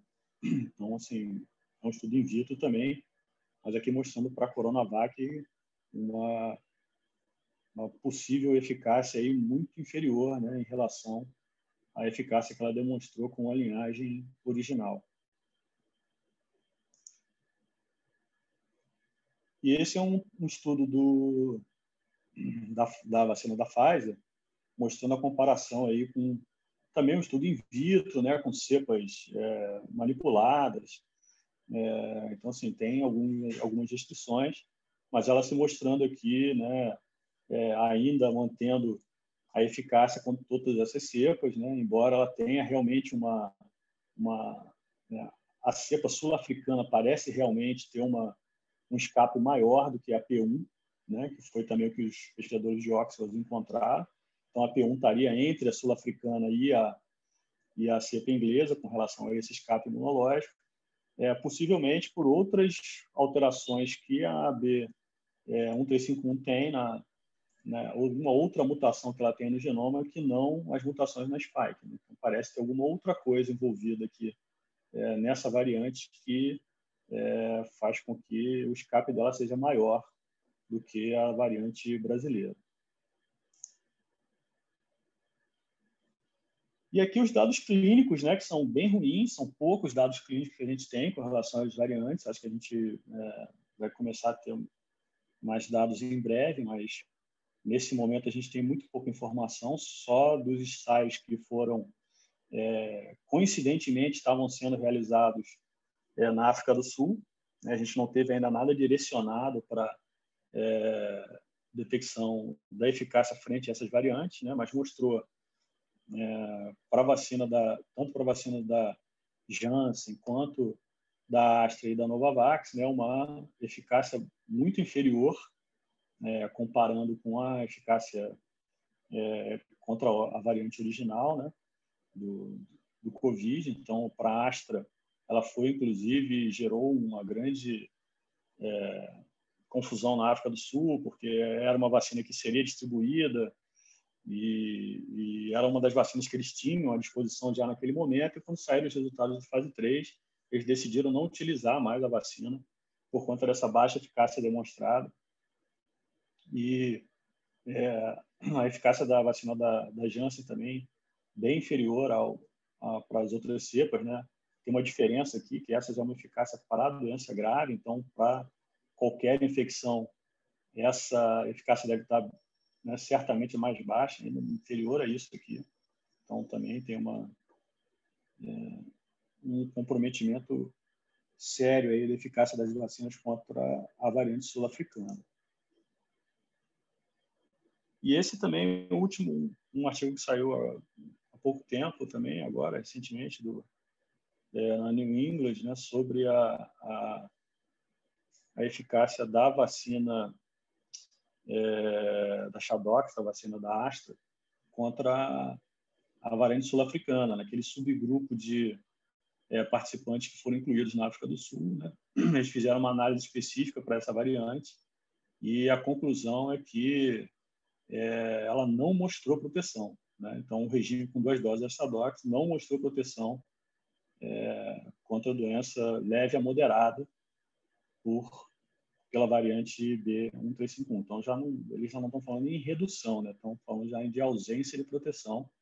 O estudo era um estudo pequeno, né? Não teve poder para avaliar eficácia em casos graves, mas a expectativa é que ela também seja pior, né? Talvez tenha alguma efetividade ainda, alguma eficácia ainda contra casos graves, né? Que todas elas vêm demonstrando uma eficácia mais alta para casos graves, mas certamente também essa eficácia também foi afetada, né? Também houve uma piora aí na eficácia da vacina para esses casos. E aí, então, quais seriam os próximos passos, né? Basicamente, são 3 pontos, né, que essas variantes vão trazer. Primeiro, as questões de informação, e aí tem a ver com a questão dos correlatos de proteção, que é uma informação que está sendo, né, ansiosamente aguardada. Ela vai mudar totalmente o panorama dos próprios estudos de vacina, né? Vai acelerar muito o desenvolvimento. A gente já está vendo um desenvolvimento extremamente acelerado das vacinas. A hora que a gente tiver um correlato de proteção claro, isso vai facilitar muito. A gente vai conseguir ter respostas sobre a eficácia da vacina muito mais rapidamente, vai poder fazer avaliações, né, e testes com variações mais amplas, populações diferentes, em momentos diferentes. A gente vai poder testar regimes de doses diferentes, que os fase 3 para medir eficácia com controlados por placebo acabam, né, dificultando, trazendo uma grande dificuldade para fazer, né, pouca agilidade para fazer esse tipo de avaliação. E aí, só para mostrar aqui um dado interessante, esse aqui são as vacinas que estão, né, com as fase 3 mais avançadas, mostrando que no triângulozinho aqui são as análises interinas, né, que foram sendo abertas para avaliar a eficácia e para pleitear as autorizações de uso emergencial.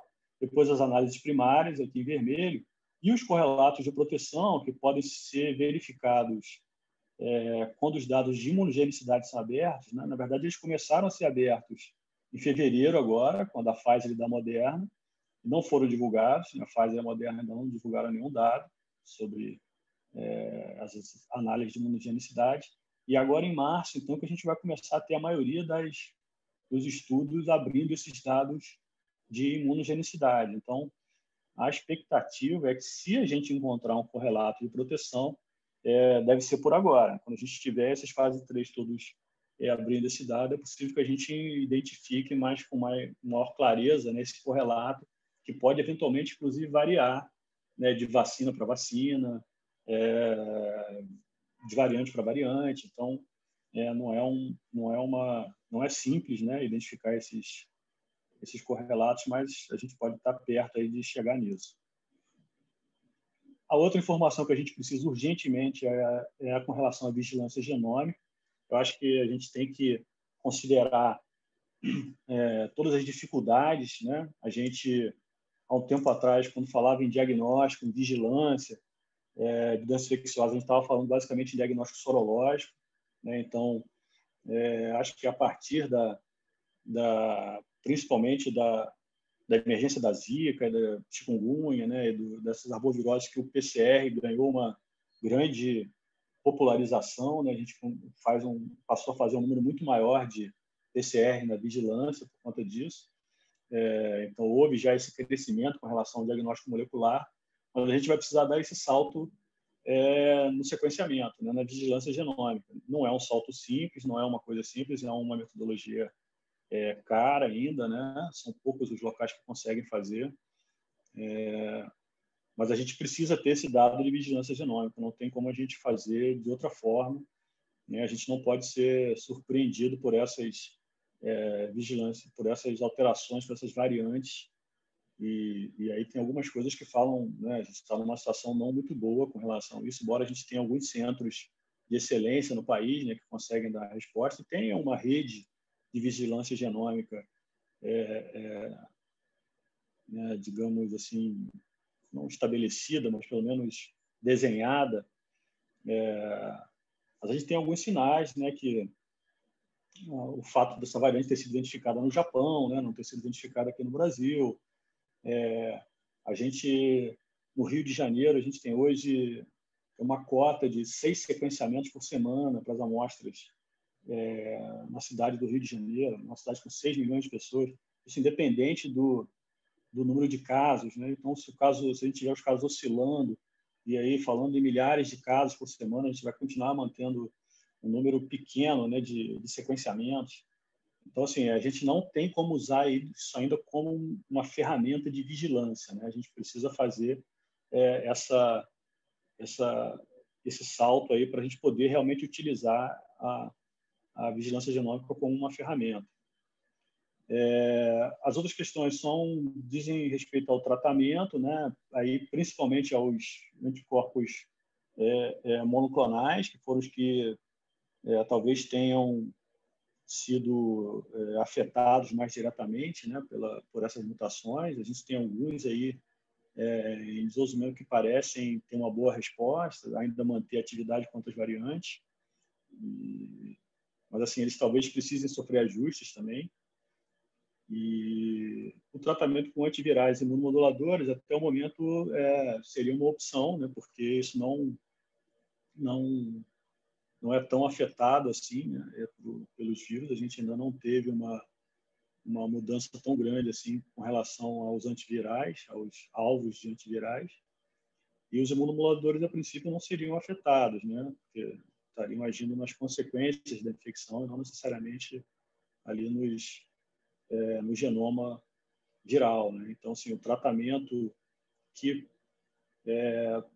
pelo menos para mim, surpreendentemente, né, acabaram se desenvolvendo mais lentamente do que as vacinas, né? No início da epidemia, a minha impressão é que os tratamentos a gente teria tratamentos bons antes de ter vacinas eficazes, mas não foi o que aconteceu, né? Isso acabou andando mais rápido com as vacinas do que com os tratamentos.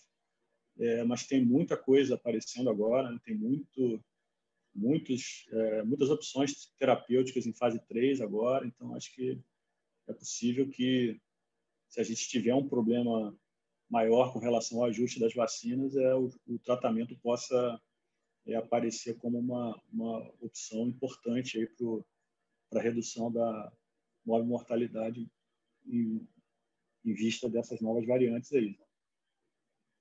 E aí as vacinas, né, que aí seriam 2 possibilidades que estão sendo, né, colocadas aí pelos principais fabricantes. Primeiro, os boosters, né? Então foi a primeira, foi a estratégia que a Moderna colocou inicialmente, né, de fazer uma vacina adaptada para essa variante e oferecer como um booster para as pessoas que tinham feito já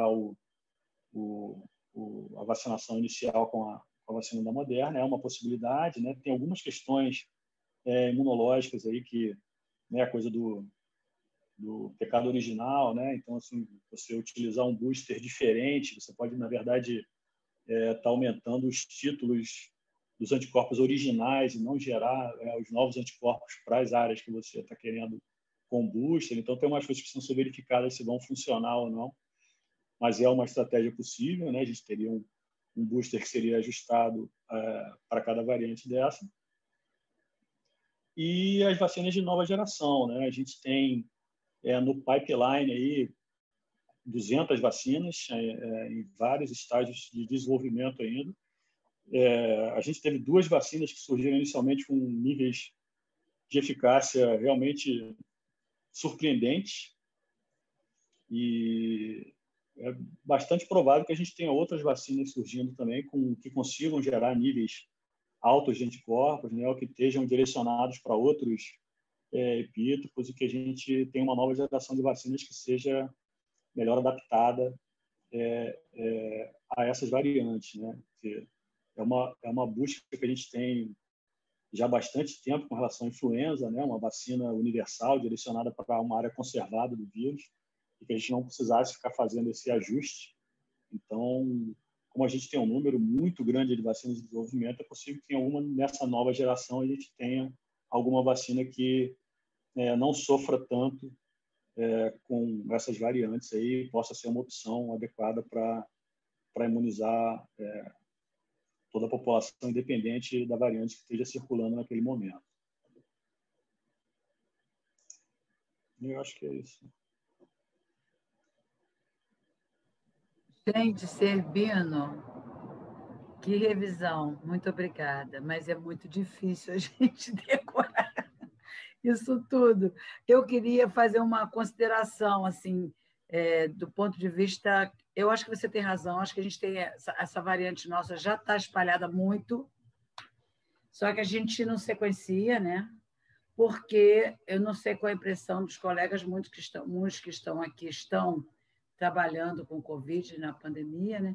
Mas a minha impressão é que agora a doença está muito diferente. Assim, eu venho acompanhando desde março. Então, no início, a gente tinha uma curva que era direitinho, né? O cara ele piorava um pouquinho assim, quando estava perto do 6º dia, o 7º, ou ele ficava logo bom, ou ele despencava e ficava ruim. Agora não. Agora o cara lá fica 7 dias, 8 dias, lá para o 10º dia ele volta a ter febre, tem febre, e fica vários dias com febre. Também mais novos.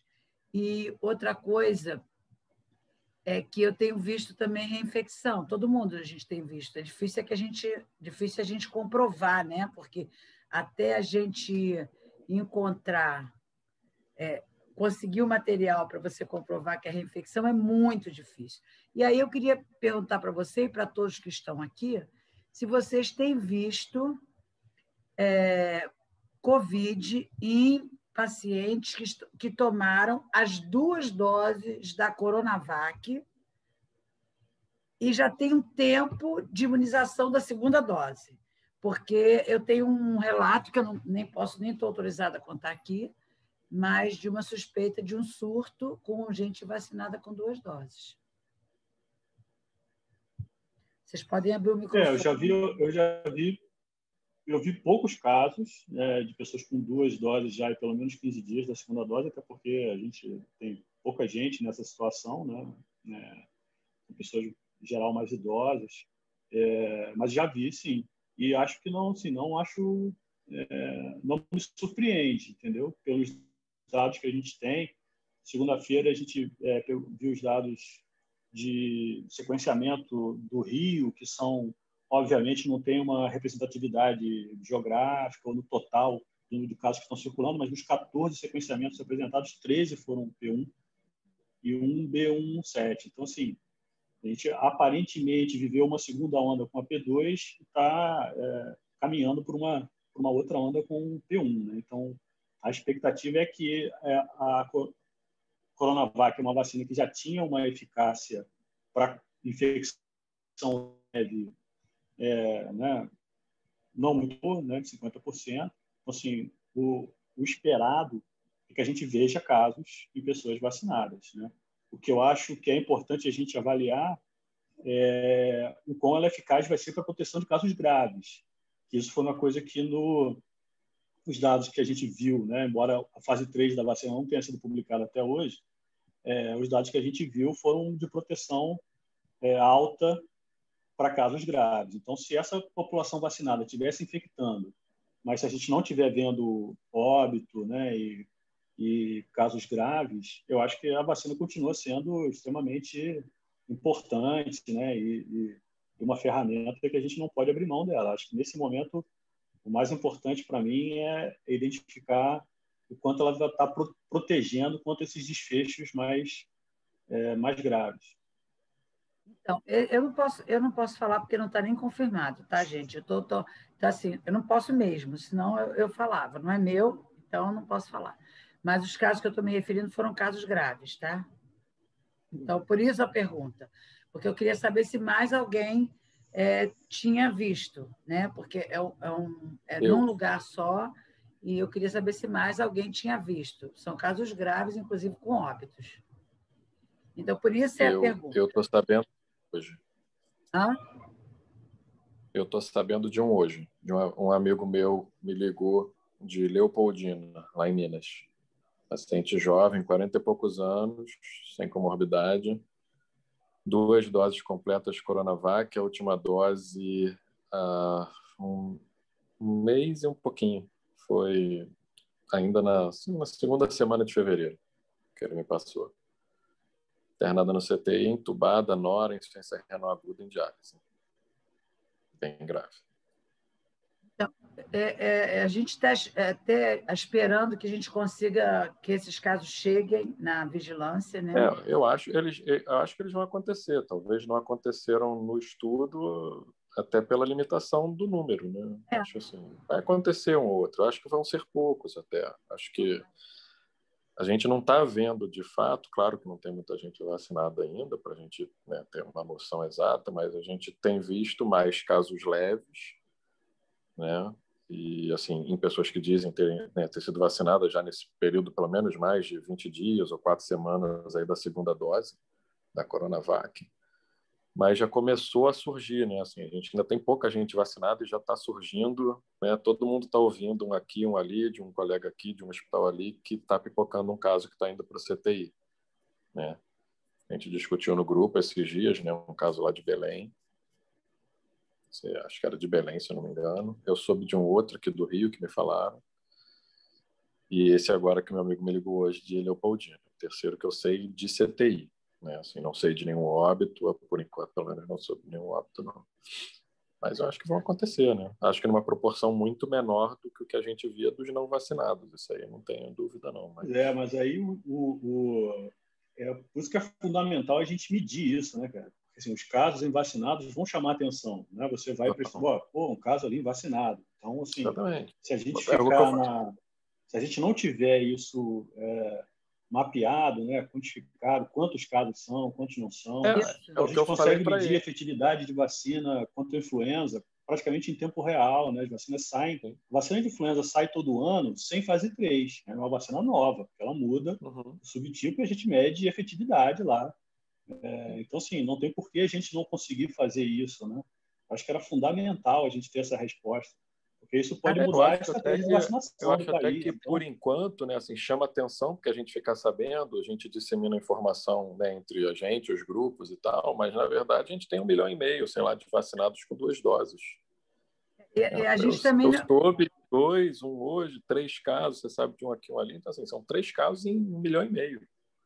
A gente tem que lembrar que a gente não tem a publicação de fase 3 da Coronavac até hoje, né, gente? Até hoje. Então, Alexandre, você pode abrir seu microfone e falar. A gente está com um estrangeiro aqui, lá do Rio Grande do Sul, olhando a gente e deixando um monte de recado aqui, em vez dele falar. Ele é de Santa Maria, é o Alexandre Vargas. Mas não preciso falar, não. Tudo bom, Tânia? Vai aí, garoto. Tudo bom, Tânia? Tudo bem, pessoal? Peguei a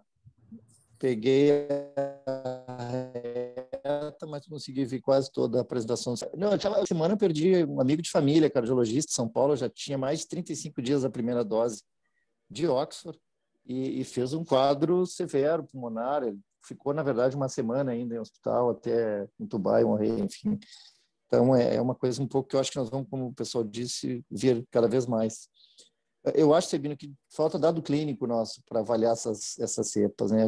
Tu fizeste uma bela revisão e tu viste quanto a maior parte são dados, enfim, de amostras, né?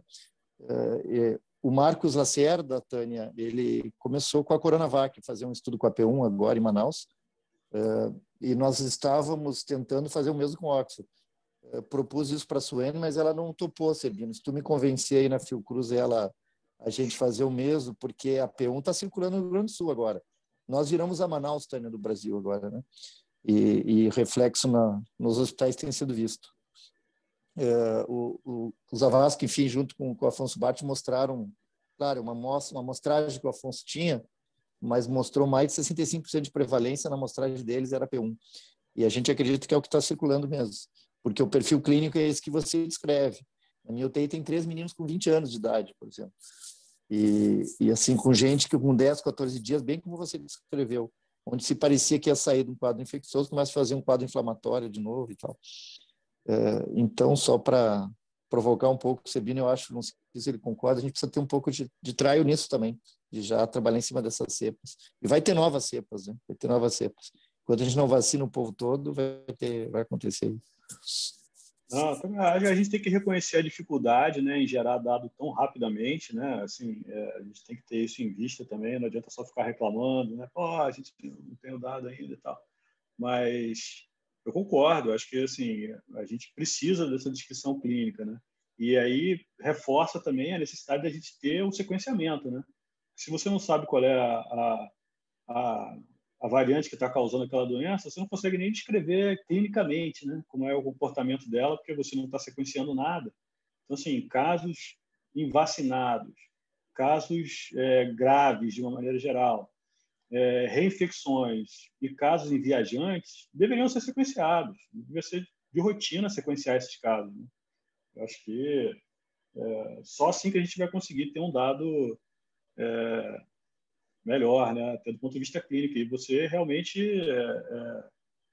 tem toda a razão, não tem dado clínico nenhum, né? A gente não tem dado clínico, não tem descrição clínica da variante e tal. Você tem dado epidemiológico, dado imunológico, mas não tem dado clínico, né?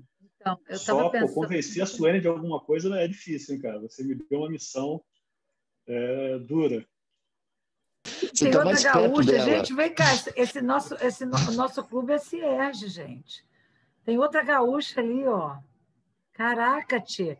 Olha só, a gente tinha que ter um sistema, nesse momento, que quando internasse velho, que já passou da faixa de idade, está grave, tomou as 2 doses da Coronavac, que ele tinha que entrar da onde ele entrasse no sistema de notificação. E eu tenho certeza que não está entrando, porque o que eu sei é de um lugar que ninguém notificou nada.